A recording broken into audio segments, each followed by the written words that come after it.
Queridos amigos, senhoras e senhores, boa noite para todos.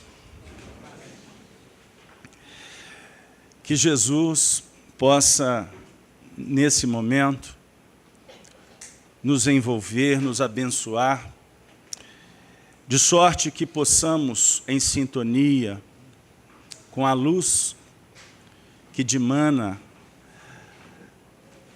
das expressões crísticas, tocarmos as nossas almas para compreendermos o real sentido da vida.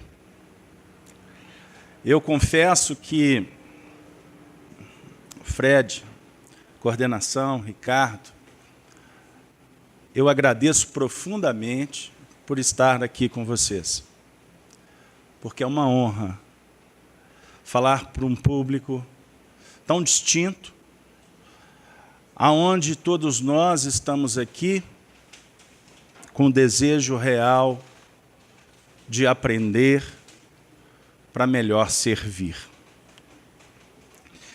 Jesus, no capítulo 11 do Evangelho de Mateus, exatamente no versículo 28, nos conclama: vinde a mim, todos vós, que estáis cansados e oprimidos, que eu vos aliviarei. Mas ele continua dizendo assim: tomai sobre vós o meu jugo, e aprendei de mim, que sou manso, brando, humilde de coração. Aí encontrareis paz. A paz que nós suplicamos. A paz que hoje para nós já fica claro, que é a conquista em torno de nós mesmos, estabelecendo o atendimento aos compromissos que vão se aclarando e podermos descansar naquele território sagrado chamado consciência. Como ensina Paulo de Tarso na sua carta aos Gálatas, fazendo bem. Embora os religiosos costumam dizer, fazer o bem. Fazer bem é procurarmos qualificar a nossa vida em todos os sentidos.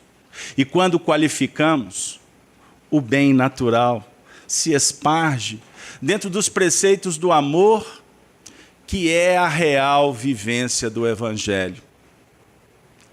Jesus nos convidou, e nós aqui viemos, vinde a mim. E esse atendimento tem um valor transcendente. Embora muitas vezes não sabemos como estamos nos movimentando para atender. Mas reunidos num núcleo cristão, entre amigos, envolvidos por essa espiritualidade que está cuidando de cada um de nós com tanta misericórdia, intelectivamente nós podemos não receber tanto. Porque a proposta do Evangelho não é nos atender na cognição.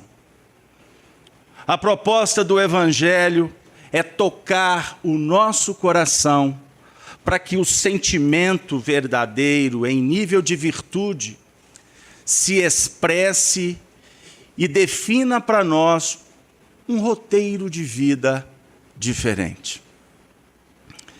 Por isso que eu olho para cada um de vocês e agradeço profundamente.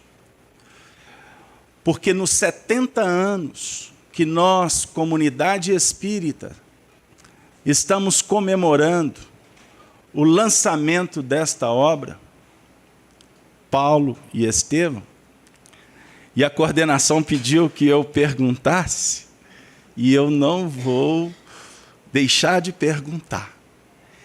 Quem já leu esse livro? Podemos terminar a reunião.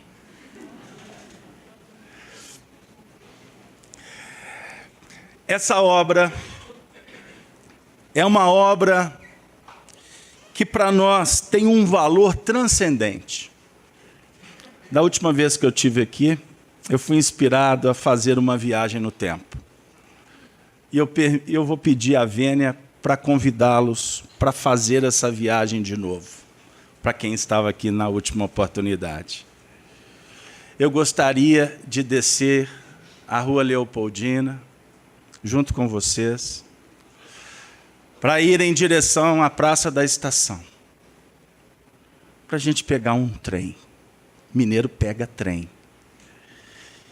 E um trem na antiguidade que vai nos levar à pequena e pacata cidade de Miracema do Norte. Não. Miracema do Norte é do Evandro Mesquita. Nós vamos para a singela e bucólica cidade de Pedro Leopoldo. Exatamente na década de 40. Exatamente no ano de 1942, quando esse livro fora lançado. E nessa viagem no tempo, porque nós temos saudades de Jesus, e quando viajamos no tempo para encontrar aqueles que o representaram com tanta dignidade, é uma forma de nos abraçarmos como cristãos. E sentado onde o Fred está sentado, começou a passar na minha mente imagens quando Chico psicografou esse livro. Se nós formos relembrar, o ano de 1942 representava um instante de muita crise que vivia o planeta. Nós estávamos vivenciando a Segunda Guerra Mundial. Um momento de profunda intolerância. Um momento de muita aflição. Um momento em que os homens, para atender os interesses do mundo, se arregimentavam para promover uma das maiores carnificinas da história da humanidade. Nesse mesmo período,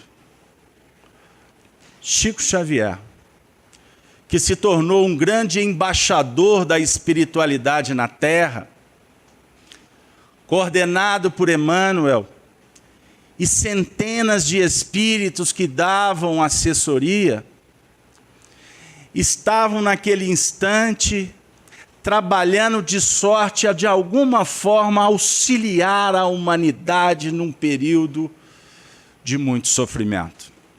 Os estudiosos que acompanharam a vida de Chico sabem desses detalhes. Certa feita ele falou para Arnaldo Rocha, caminhando na Fazenda Modelo. Quem não conhece, não perca. Um grande campo. E ele caminhando, ele foi observando que ele foi vendo tendas sendo levantadas, como se fosse acampamento de guerra. E ele não entendia aquilo tudo. Até que, com o passar do tempo, ele começou a ver soldados, ele começou a ver médicos, pessoas com expressões que ele desconhecia. E então foi dito para ele que ali tinha sido montado um grande acampamento para fazer um atendimento espiritual de alta expressão, num lugar bucólico, terra virgem, num ambiente que não estava intoxicado pelo medo. E ali, os espíritos que estavam sendo socorridos face aos procedimentos ibélicos do velho mundo, iam desencarnando, outros sendo trabalhados no processo do esclarecimento, sendo eles trazidos para aquela região, a 35 quilômetros daqui. E no mesmo período, Chico Xavier se tornava instrumento do convertido de Damasco, Paulo de Tarso. Junto com Estevão, vieram trazer para nós um código de vida. Um livro que tem expressões transcendentes no que reporta a transformação pessoal de cada um de nós.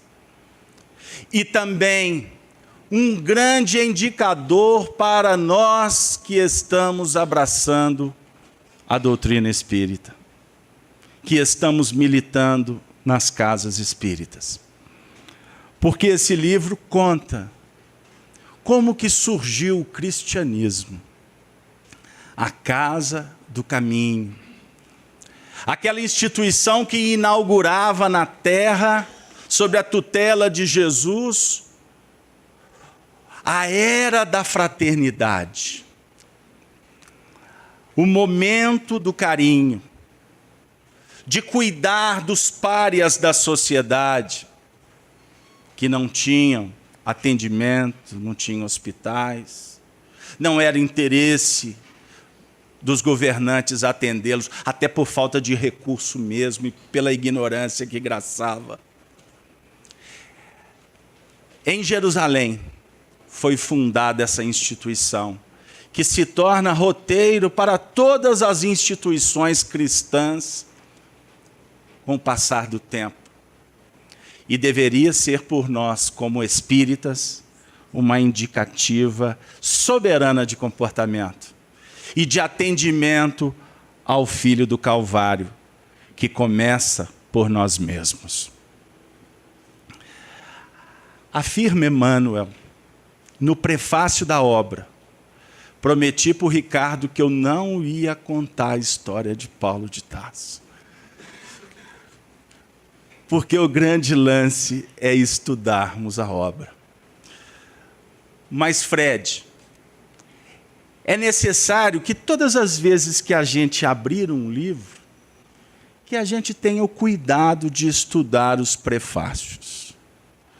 Porque os prefácios indicam a alma do livro.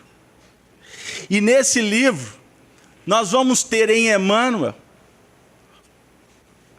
um grande mestre das expressões linguísticas, que historiografa aspectos do cristianismo como poucos, falando para nós, nessa introdução,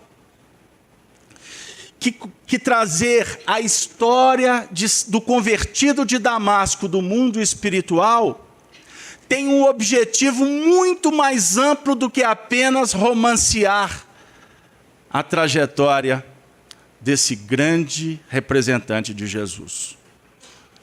Porque nos romances, nos livros, nós sempre nos identificamos com os autores. As histórias perpassam muito as nossas dificuldades, nos inebriam. E tem autores que são campeões para tirar lágrimas do nosso coração. Mas, acima de tudo, Emmanuel vem nos dizer que, embora existam religiosos que julgam que Saulo foi um predestinado, no sentido de que a graça o visitou quando Jesus se apresenta para ele e a partir desse instante ele se torna o campeão da divulgação do Evangelho, ou outros teólogos que defendem a tese de que ele foi um religioso ortodoxo, intolerante, rígido, e alguns, inclusive na atualidade, chegam a definir que ele tem uma doutrina que está à parte do próprio Evangelho, Emmanuel vem nos dizer, com essas pobres palavras que eu consigo articular, que ele recebeu uma missão, como todos nós recebemos. Uma missão clara, que é a da evolução. E que, à medida em que nós vamos caminhando no contexto da vida, as revelações que vêm da misericórdia divina vão apontando para nós aspectos desse nosso roteiro que não pode ser declinado como uma grande luz que viria aqui para nos cegar. O bem, a verdade e a vida vão sendo revelados por nós a partir do momento em que a gente coloca o pé na estrada. Que antes de reencarnar, como por exemplo ensina André Luiz no livro Missionários da Luz, nós participamos de um grande movimento chamado planejamento espiritual, ou reencarnatório, no qual somos encaminhados, abalizados, orientados por aqueles que são especialistas da caminhada na Terra. E por isso, no planejamento reencarnatório, é definido a cidade, as pessoas, a família, a profissão, aspectos que vão definir a tônica da nossa trajetória aqui na Terra. E que, obviamente, a partir do movimento nosso, em aplicando inteligência, sabedoria, ou embrenhados na ilusão, aplicando o livre-arbítrio, nós podemos modificar muitos desses aspectos para o bem, como também podemos criar impedimentos substanciais para criar dificuldades para a realização pessoal. Mas, minha amiga, Deus, na sua infinita bondade, confia a cada um de nós uma missão.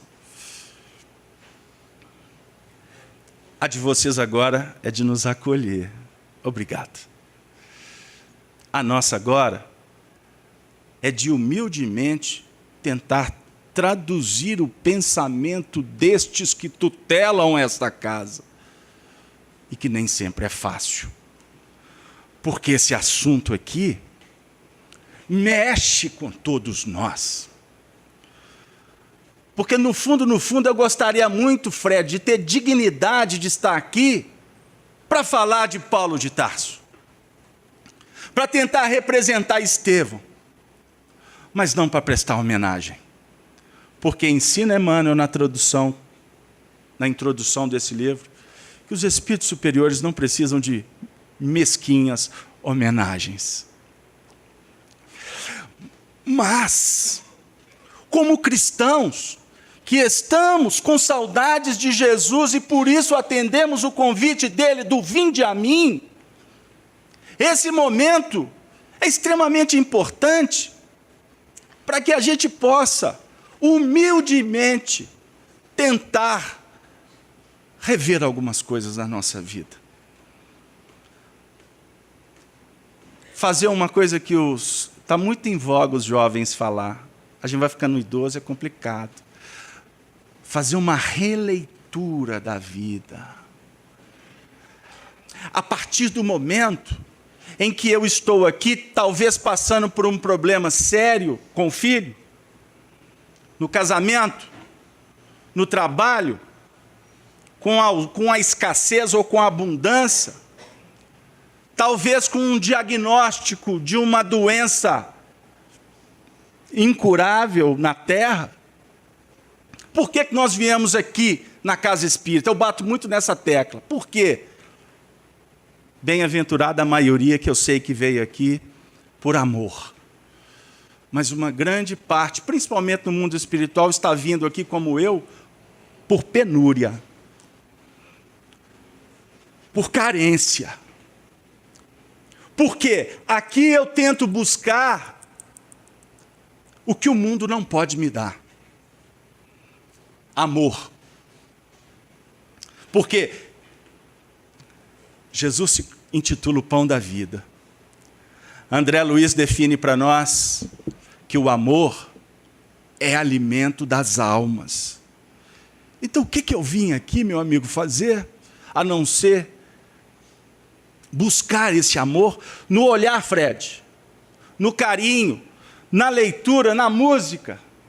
Que bênção, parabéns. Como que nós vamos nos envolvendo e como que a gente vai sentindo. Você foi muito feliz em falar uma festa espiritual.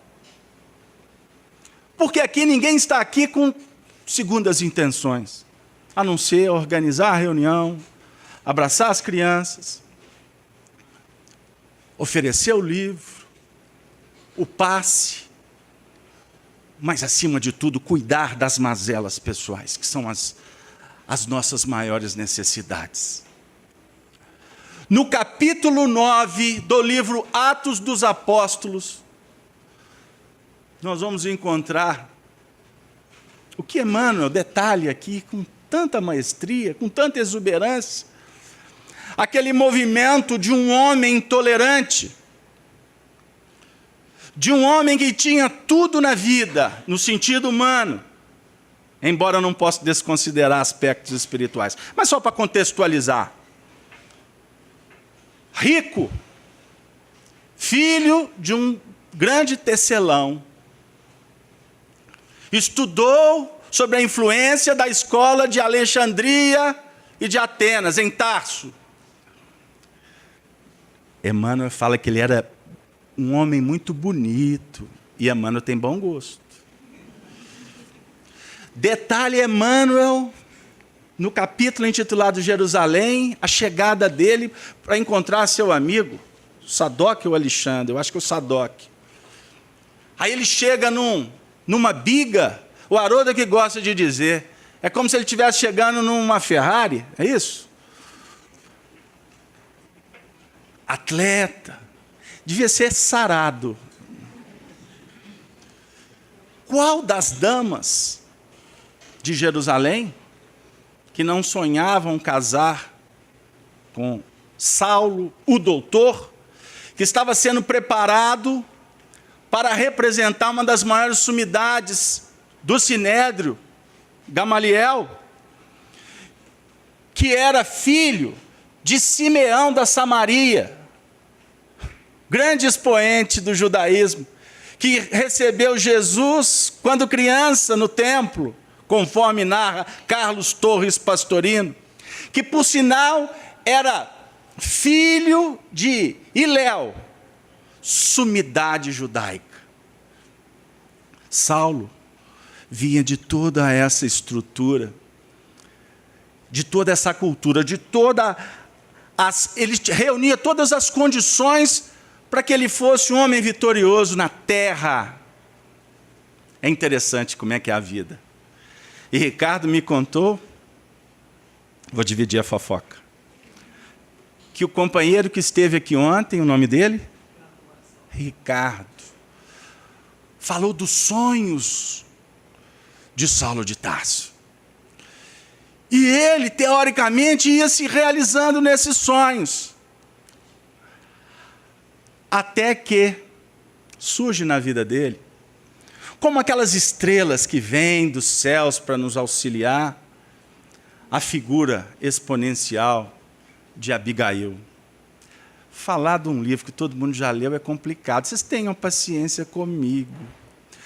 Mas é muito interessante quando o Emmanuel vem falar de Abigail, com os seus 18 anos.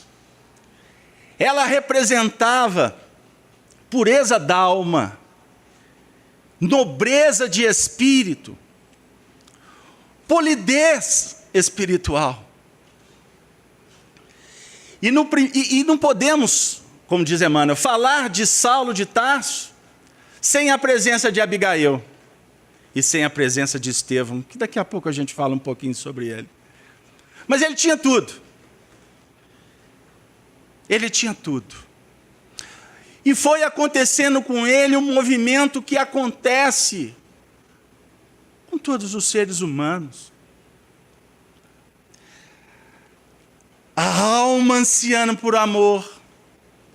Mas nós temos que perpassar as vias da transitoriedade, da ilusão, das conquistas da horizontal, porque a nossa sociedade formata a nossa mente para sermos vitoriosos em Roma.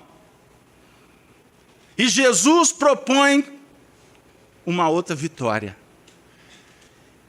que a língua portuguesa favorece para o nosso entendimento. Escrever a palavra Roma de trás para frente. Projeção de amor. E quando vamos caminhando e descobrindo a verdade, porque ela é relativa, a cada passo, uma nova notícia, um novo aprendizado. E o grande lance está nesse movimento, lutando para aprender. Embora a gente julgue que o grande lance é acertar. E eu costumo dizer, com as minhas conclusões pessoais, que o grande lance não é acertar. O grande lance é participar.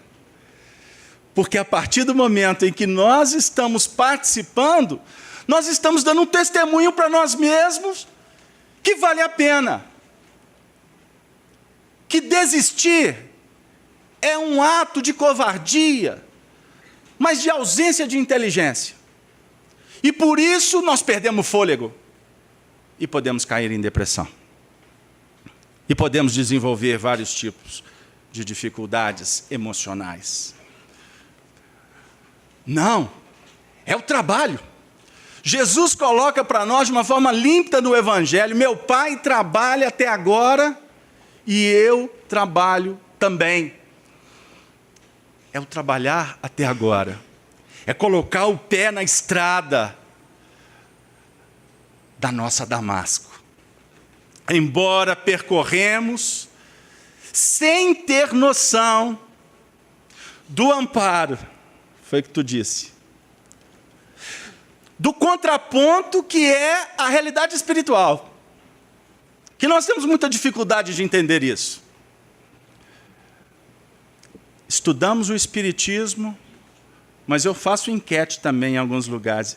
Eu costumo perguntar para o pessoal assim: espíritas, nós estamos preparados para desencarnar agora? Podem responder. Vocês não topam? Se passar uma nave aqui para nos levar para o plano espiritual, vocês não estão preparados? Não, juram? O nosso instinto de conservação, ele define a necessidade nossa de estar aqui. Mas o problema é que nós vivemos aqui sem pensar no amanhã. Devemos viver o agora como se não houvesse o amanhã, diz o poeta da música. Mas viver o agora com sabedoria, com inteligência. Mas como espíritas sabemos que nós vamos para o plano espiritual. E como é que será a nossa chegada no mundo espiritual? Caso aberto, eu não quero nem pensar nisso agora. Ah, mas tem uma dica. Só a gente perceber como que está o nosso entorno. Como que andam os nossos sonhos. Fred, quando a gente dorme, nosso espírito não emancipa? Palavra de Allan Kardec. Nós vamos para o plano espiritual. Como é que está o nosso movimento no plano espiritual? Nosso amigo ali deu um sorriso. Como é que estão os nossos sonhos? Os nossos sonhos, tudo preto e branco, Casalberto. Nem de vez em quando colorido, em 3D. Como é que nós estamos nos preparando para ir para o plano espiritual? Porque tal dia, tal noite, tal vida, tal morte. É matemático. Nós estamos nesse processo de descoberta de um valor transcendente, porque, como afirmara Hermes no Egito, há 3.000 anos atrás, o caminho se faz no caminhar. E Jesus disse, no capítulo 14 do Evangelho de João, eu sou o caminho, e a verdade, e a vida. Ninguém vem ao Pai senão por mim. Então vamos refletir. Espera aí, ele é o caminho, mas ele é a verdade, ele é a vida? Como assim? Eu tenho que seguir. É assim, seguir o profeta, seguir o mestre. Jesus, como que nós estamos sentindo Jesus nesse contexto? O governador espiritual, ele o é. Mas a doutrina espírita está nos apontando que precisamos de entender Jesus ou sentir Jesus de uma forma diferente. Capítulo 8 de João, versículo 12. Eu sou a luz do mundo. Luz. Emmanuel fala que nossa mente é um espelho. Então nós temos que aprender a refletir luz. E quando refletirmos luz, eu estou num caminho que é o caminho da qualificação. E que é o caminho que nos traz verdades. Vai revelando para nós, como Emmanuel teve a missão de revelar detalhes da vida desse que se tornou o maior divulgador do cristianismo nos tempos. Revelação. E a cada dia se comprova detalhes que está aqui contido nesse livro. A arqueologia ajuda muito, a teologia ajuda muito. Mas aí a gente fica inebriado com o que o Emmanuel revelou. Ok, é papel da espiritualidade, mas nós precisamos de estar com a nossa mente voltada para as revelações que estão batendo na nossa porta, e que muitas vezes ela vem através de Abigail. Qual de nós não temos uma Abigail na nossa vida? Caso Alberto anunciou onde que está a minha. Qual de nós que não temos Estevão na nossa vida? Sabe por que nós precisamos pensar sobre isso? Porque Emmanuel fala que não podemos falar de Saulo sem Abigail e sem Estevão, porque existe uma lei no universo intitulada a lei de colaboração. Ninguém evolui sozinho. O nosso trabalho na Casa Espírita, vocês, como eu, vimos a organização perfeita. Os jovens aqui, tantos jovens, eu fico empolgado. Tantos jovens organizando a música, o vídeo, preparando a casa para nos receber. Isso é um trabalho bendito, e bem-aventurados são e serão eles se mantiverem um trabalho em equipe harmonioso, solidário, fraterno, jamais permitindo que a intolerância da guerra do mundo influencie os nossos projetos de crescimento. A Casa Espírita está aqui para nos convidar a refletir sobre isso. E nós temos algumas tarefas aqui, porque ninguém fica aqui a semana inteira. Porque o desafio maior não é na Casa Espírita. Não é isso, amigo? Aqui é igual em nosso lar. Nos reunimos por afinidade. Você sabe o que acontece de domingo em nosso lar? É fantástico. As famílias muitas vezes se reúnem, tem um almoço. Não sei se é aquela jarrinha do filme, mas tem um almoço. Aí depois do almoço o pessoal vai lá para a beira do Lago Azul para passar a tarde de domingo, porque lá não tem, né? Não tem as redes de comunicação como aqui. Então lá eles vão escutar músicas superiores, etc. E vai a família toda. E o legal é o seguinte, que quando eles voltam, é super interessante. Chegam lá, porque as casas não têm muro, né? As portas ficam semi-cerradas. Aí chega lá, ficam impressionados. A cozinha está toda arrumada. Mas o que aconteceu? Aí a vizinha chega, fui eu. Como é que foi a tarde de domingo? Se domingo que vem precisar, contem comigo, que eu venho aqui, limpo a cozinha toda para vocês. Ou seja, no mundo espiritual é mundo de anjos, mundo de santos. é uma organização que os espíritos estão próximos por uma questão chamada afinidade. Pelo ideal, pela força do trabalho. Então, quando nós encontramos as dificuldades no caminho de Damasco, que muitas vezes é o nosso lar, nem sempre nós paramos para refletir sobre a bondade de Deus que nos visita através da minha esposa, carinhosa ela, e o marido, compreensivo, não é? O filho, a bênção, tanto que ele até tem o nome de Emmanuel, porque nós espíritas, né, colocamos o nome dos nossos filhos daqueles espíritos assim que são top de linha, para ver se evangeliza rapidinho. Agora eu só fico impressionado que eu não vejo filho de espírita chamado Bezerra.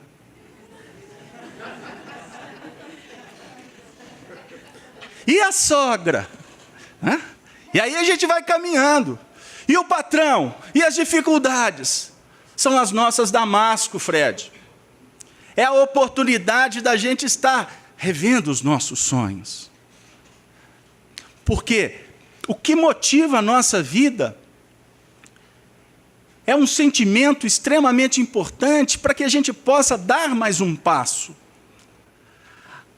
Agora, lembrando que os passos, o caminho, ele é percorrido de uma forma que nós podemos realizar.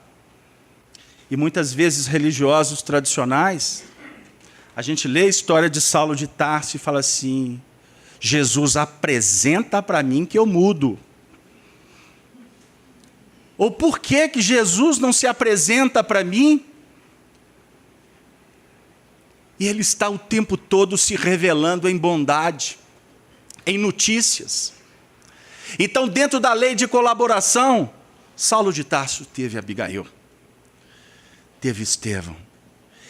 E aí nós vamos refletir também sobre aquele instante que foi registrado por Lucas, no capítulo 9 do livro Atos dos Apóstolos, quando Jesus se apresenta para ele: Saulo, Saulo, Saulo, por que me persegues? E eu tenho para mim, amigo, quantas vezes que Jesus está falando: por que me persegues? Não recalcitres mais contra o aguilhão. Uma amiga estava fazendo estudo, ela falou assim: o que é aguilhão? Esse aguilhão é aquele ferro, né, pontiagudo, que ajuda os animais, né, na lavoura, os bois, para eles continuarem na caminhada. Se vacilar, o ferro espeta. A vida está dizendo: progresso. Vá, meu filho, você vai acertar, confie. Se você não lutar, não tem vitória. E a gente prefere, muitas vezes, ficar enamorado do problema. Alimentar a dor. Tem coisa melhor do que aumentar a dor? Não é? Eu tenho um tio, eu posso contar que ele não está assistindo a palestra espírita. Ele é apaixonado com médico. Olha, e ele fala que ele de vez em quando passa na farmácia e fala assim: tem novidade?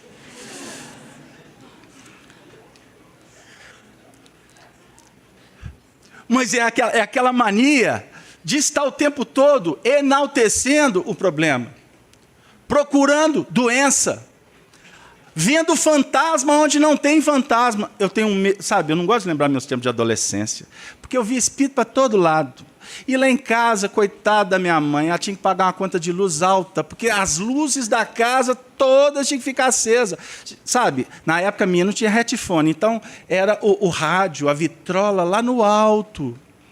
Ou seja, muitas vezes na nossa caminhada, o nosso nível de sensibilidade está tão aguçado que nós mesmos vamos alimentando para que os fantasmas se agigantem. Eu começo a procurar problema onde não tem. Eu olho para o patrão e falo assim: lá vem aquele desgraçado. Quer ver? Vai pegar no meu pé. Vocês já viram aquela história daquela pessoa que na repartição pública, ela sempre fala que ela que é a perseguida? Tudo acontece para ir contra ela. Meu Deus! E a gente não para observar que, na realidade, nós estamos hoje convivendo numa ambiência, na sociedade, que objetivam o nosso crescimento. Portanto, o próximo sempre será um instrumento da providência divina para me trazer uma lição. Até com a indiferença dele, ou mesmo com o carinho, com a paciência, as almas bondosas, como as Abigaís da nossa vida, que eu acabei não falando, né? As mamães que nos acolheram, os pais, são Abigaís, são Estevãos, que estão na nossa jornada para nos dar as mãos. Quantas almas caminharam conosco, hoje estão no plano espiritual, nos convidando para continuar caminhando. Vocês já pararam para pensar, não é para ser místico, mas vamos pensar, nós estamos numa reunião espírita, embora tenha um movimento espírita aí que não tem espírito, eu não entendo isso. Mas nós estamos numa reunião espírita. Quantos espíritos vieram participar conosco? Quantos corações nesse momento têm a oportunidade de reencontrar conosco, porque nós estamos numa ambiência que é possível uma conexão razoável. E quantas vezes esses encontros eles se estendem na nossa noite, nos acompanham no dia a dia, a vovó, o papai, não é mesmo? Mas também temos aqueles que estão aqui, ou na nossa lida, tentando dificultar a nossa caminhada. Porque nem tudo são flores. E as dificuldades, quando elas vêm de fora para dentro, elas objetivam exatamente o nosso despertamento. Para os espíritos superiores, permitem porque vai dar certo. Para os espíritos que não querem o nosso progresso, é guerra, é intolerância, é a perseguição contra a luz. Foi mais ou menos o que esse coração viveu, o convertido de Damasco. Porque na história, que eu prometo não contar o último capítulo, porque eu acho que teve uns 3 aqui que não levantaram a mão. Quando Jesus se apresenta para ele na entrada de Damasco, ele vivia um instante capital. O momento do conflito. Porque Jesus não vai se apresentar, a revelação não vai nos visitar, sem encontrar possibilidades de ressonância. Por isso é que geralmente, Ricardo, é na queda, é na dor, que a gente para prestar atenção nos sinais da vida. Honório Abreu, aqui em Belo Horizonte, desencarnado, um grande companheiro que eu acredito que a maioria conheceu, durante muitos anos ele repetiu essa frase para nós: preste atenção nos sinais da vida. Os sinais nos visitam através das bocas que nós menos esperamos. Ele falava, um mendigo que te aborda na rua, ele tem algo a te dizer. Como a pessoa mais importante da sociedade pode ter alguma coisa para te dizer. Porque o instante em que nós estamos passando, na Terra, transição, não é fim do mundo. Embora eu já fiz minhas viagens esse ano, porque se acabar em dezembro, eu estou intacto. Já cumpri os meus sonhos. O instante de transição planetária, que não é um instante místico, é um movimento previsto, calculado, e que hoje, na prática, a gente sente como que ele nos visita, através das sobrepressões. Quantas vezes a gente está sozinho, né? E vem aquela onda mental para assolar. Ou aqueles momentos que a gente está recalcitrando contra o aguilhão, a vida está dizendo, muda, muda. E a gente, muitas vezes, fala assim, amanhã, na próxima encarnação. E quanto mais a vida grita, mais eu grito também. E a vida está dizendo, muda, muda, muda. O que aconteceu com Saulo? A vida foi tirando dele toda a base. Todas as circunstâncias que favoreciam antes, começou a acontecer uma verdadeira avalanche. E, para respeitar o texto, era o cristianismo que o visitava.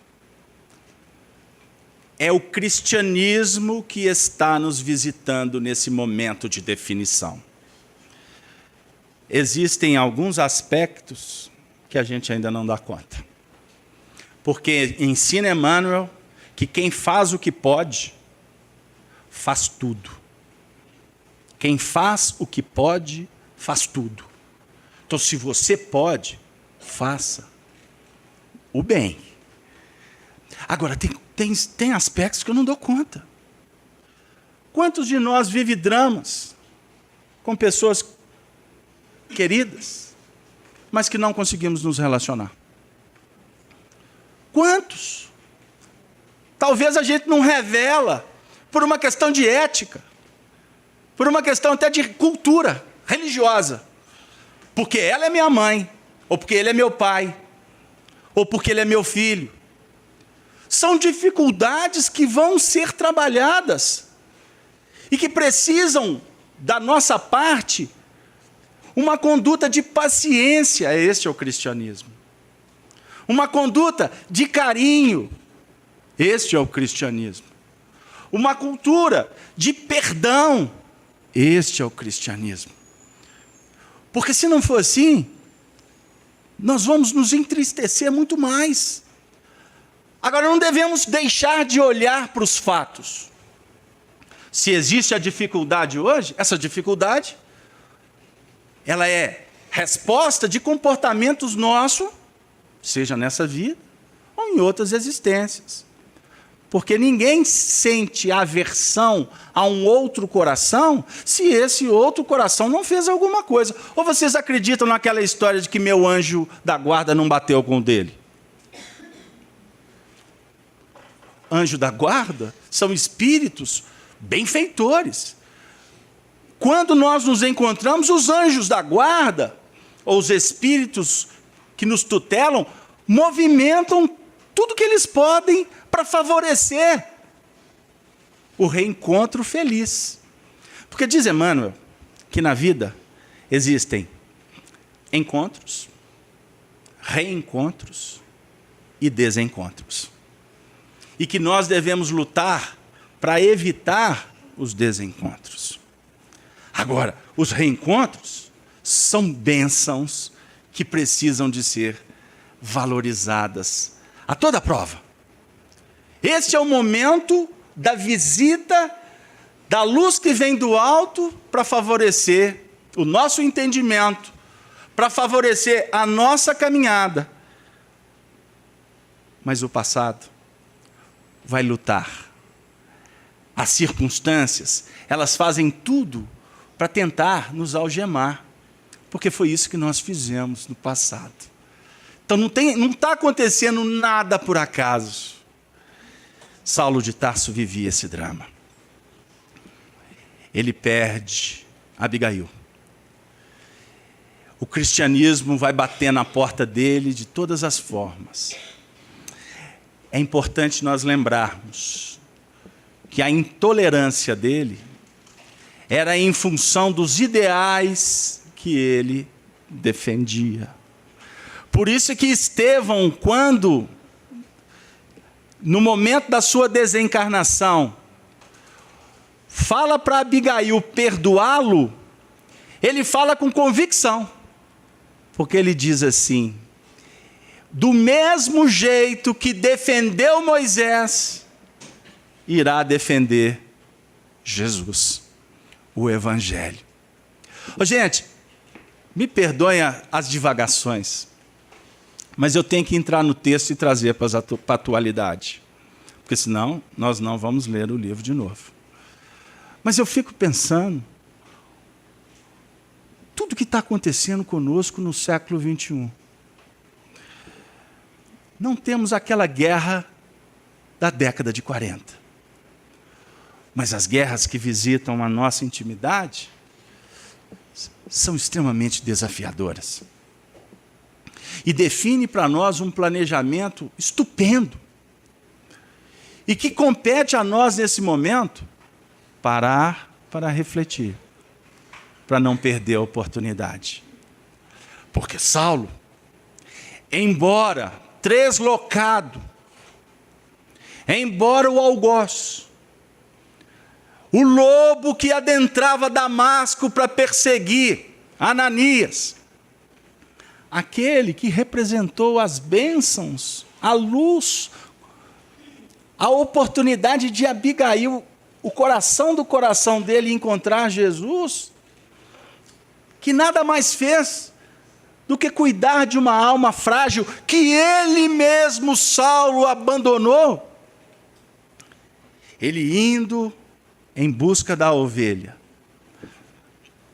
Jesus se apresenta. E é significativo a queda da cavalgadura. E a vida está fazendo isso com muitos de nós.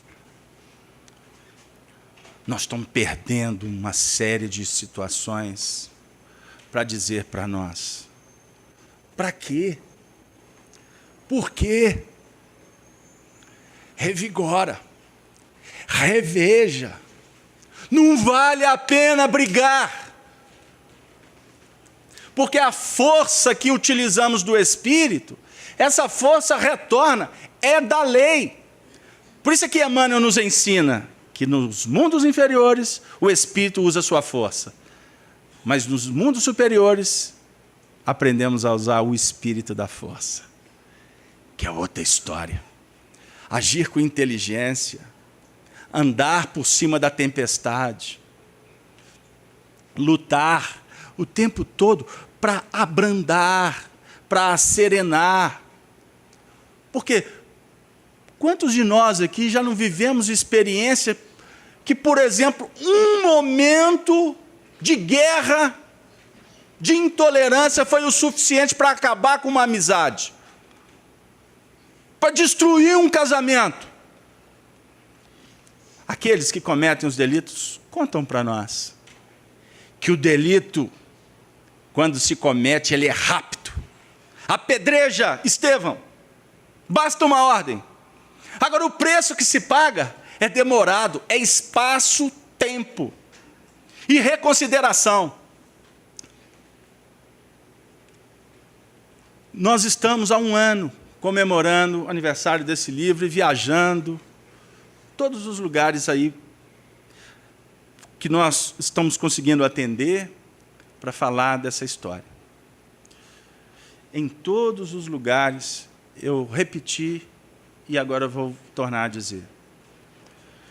O Paulo foi o maior divulgador do Evangelho de todos os tempos. Mas eu tenho para mim que a maior obra que ele realizou foi a vitória sobre ele mesmo. Foi o se reposicionar diante da vida. Saulo, por que me persegues?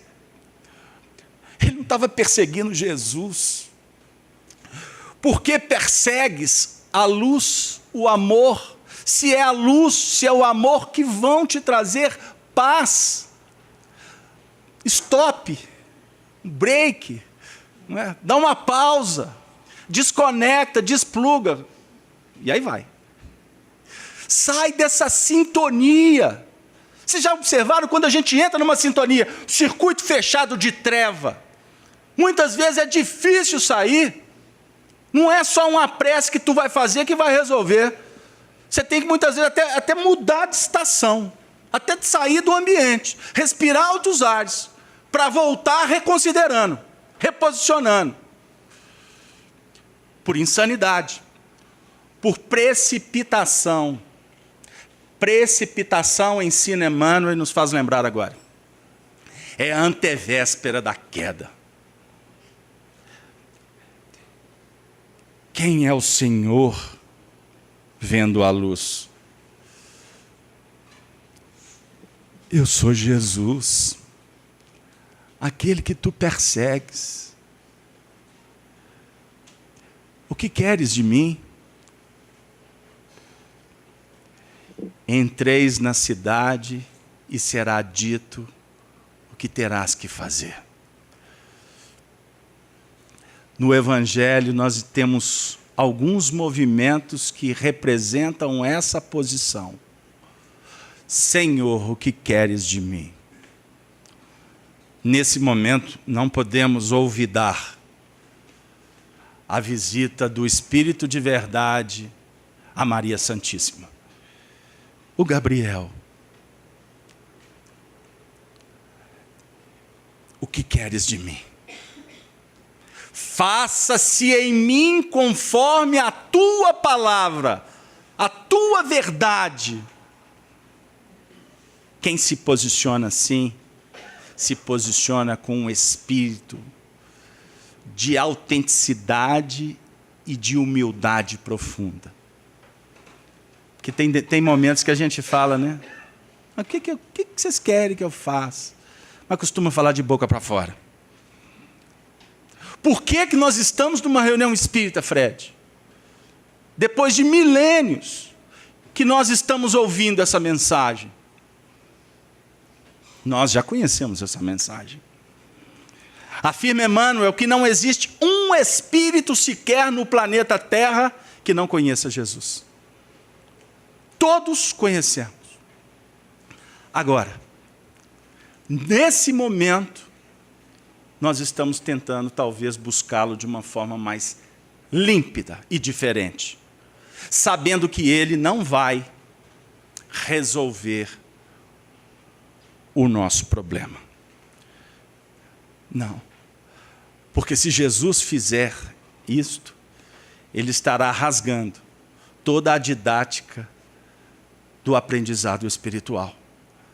Vinde a mim todos vós, que eu vos aliviarei. Ele nos alivia com carinho, com doutrina, com amizade. Ele nos alivia, Fred, permitindo que um filho venha na nossa casa para nos tocar, para que a gente possa ter a oportunidade de ir para o hospital, passar a noite com a mãe, para sentir a beleza da oportunidade. E por que ela fez isso tantas vezes por nós? E afirma o adágio popular, infelizmente, que mães cuidam de 10 filhos, e 10 filhos costumam não cuidar de uma mãe. Jesus nos concede essa oportunidade para dizer para nós, está na hora, vamos alterar o processo, vamos deixar de perseguir a luz e vamos nos conjugar em divulgar e viver essa luz, a partir dessa luta e dessa conquista pessoal, que não é fácil, vamos repetir, laboriosa, mas para ser vitoriosa, nós temos que dar a vida. Eis-me aqui, o que queres de mim? Vá, entre na cidade, a cidade que nós edificamos, o passado que nós construímos. Vá, que será dito a cada passo o que terás que fazer. E ele o fez, por amor. Ele deu a vida por amor. Inspirado por Abigail, como muitos de nós nos inspiramos nas almas gêmeas, nas almas queridas, inspirados no ideal, enfim, a escolha da inspiração, ela é de cada um. No caso dele, ele o fez por ter percebido que Jesus o amou com tanta profundidade, que ele só poderia ser grato se o amasse também. E por isso ele escreveu a carta, segunda carta aos Coríntios, no capítulo 11, versículo 22 em diante. E eu peço a permissão da coordenação para ler um pequeno trecho, porque fala muito do que brotava na alma desse homem. que de intolerante passou a não tolerar as suas próprias fraquezas. Daquele espírito rebelde, ele passou a ser amigo de todos. Aquele espírito que visava apenas o interesse próprio, ele passou a visitar, a viajar pelo mundo inteiro, andando mais de 20.000 quilômetros a pé, de barco. Abriu mão de ter um lar, porque ele assumiu um compromisso espiritual com Abigail. Jesus, só essa frase é motivo para a gente estudar muito tempo no plano espiritual, porque a gente está com dificuldade de assumir compromissos com tanta gente. E ele disse que as marcas do Cristo nele eram motivo de glória.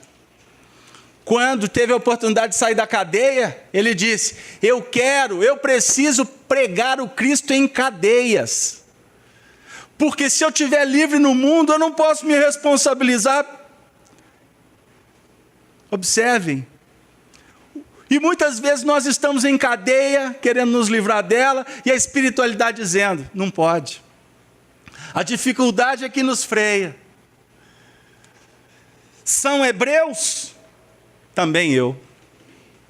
São israelitas? Também eu. São descendência de Abraão? Também eu. São ministros do Cristo? Eu ainda mais. E falo isso como um insensato. Em trabalhos, muito mais. Em prisões, muito mais.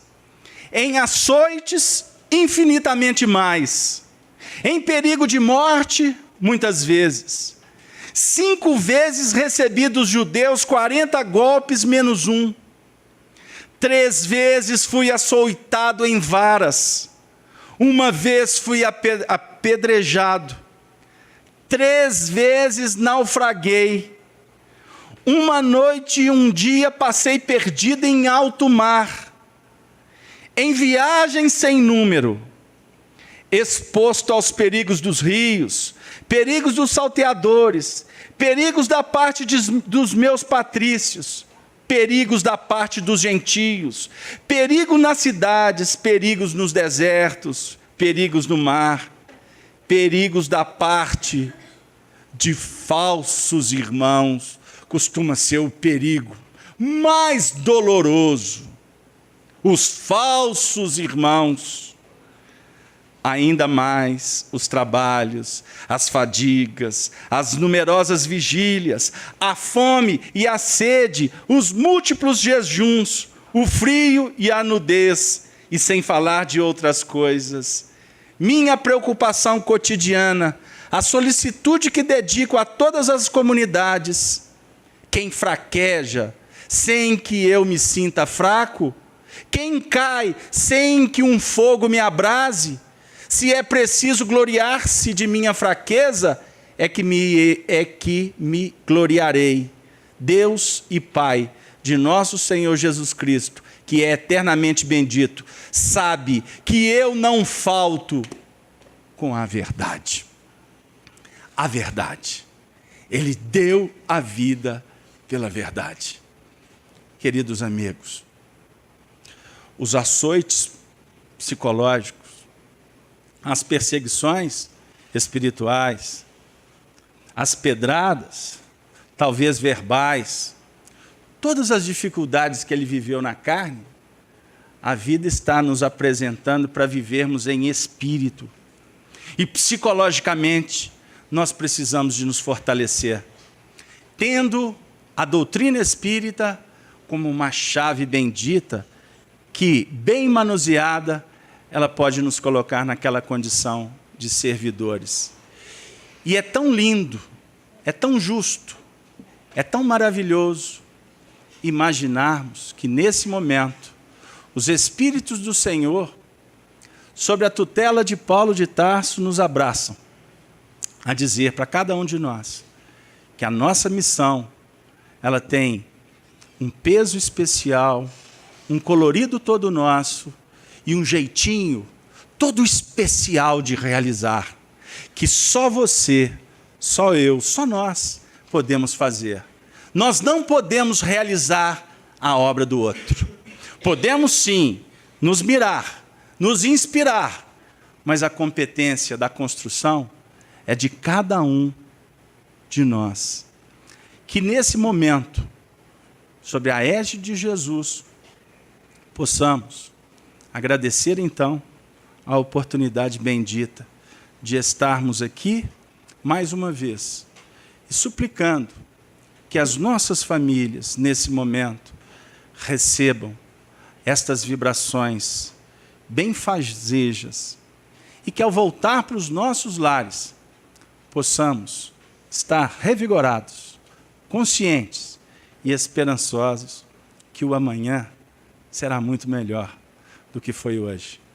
E que a eternidade nos aguarda como um grande presente de Deus, porque triste são aqueles que caminham no mundo sem fé, que não sabem da imortalidade da alma, que não têm a oportunidade de intercambiar com esses espíritos que estão lutando para a reconstrução desse mundo.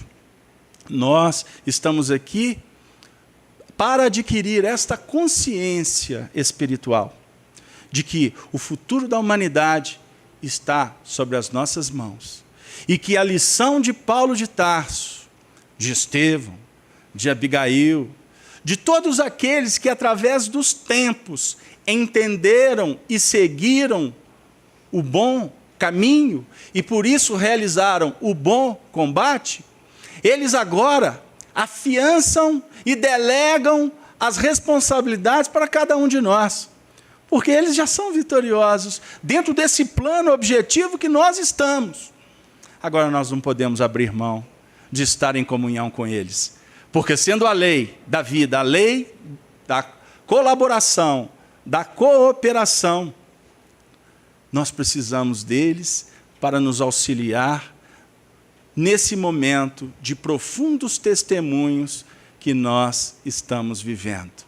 Vamos pensar sempre na vida com aquele sentimento de esperança, porque o nosso convertido de Damasco, nos seus últimos momentos na prisão em Roma, foi capaz de escrever belíssimas cartas para dizer para aquelas comunidades que a recebiam que o amor do Cristo, se nos constrange, o amor do Cristo nos liberta. O amor do Cristo afiança a nossa vitória na excelsitude da paz. Que a paz se faça nos domínios de cada coração. E eu, como prometi para a coordenação, graças a Deus realizei a minha missão. Não contei quase nada do livro, para que todos possamos estudar essa obra e fazer dela o roteiro da nossa transformação. E nós vamos terminar a nossa fala relembrando Emmanuel. No livro Amor e Sabedoria de Emmanuel, que foi construído pelo inesquecível Clóvis Tavares, que ano que vem a comunidade espírita estará comemorando 100 anos do seu nascimento, tem uma bela página em que Emmanuel diz assim, que Saulo ou Paulo assumiu no mundo espiritual um compromisso com Jesus. Ele não descansaria enquanto um dos religiosos que conhecem o Evangelho e não vivem o Evangelho estiverem perlustrando na terra. Ele é um dos espíritos que nos auxiliam, como aqueles intelectuais de outrora, e que agora estamos tentando a caminhar na mais pura simplicidade. Porque não há vitória sem valorizar a manjedoura que deve existir nos domínios do próprio coração. e que Maria Santíssima nos abençoe, hoje, agora e sempre. Que assim seja. Boa noite para todos.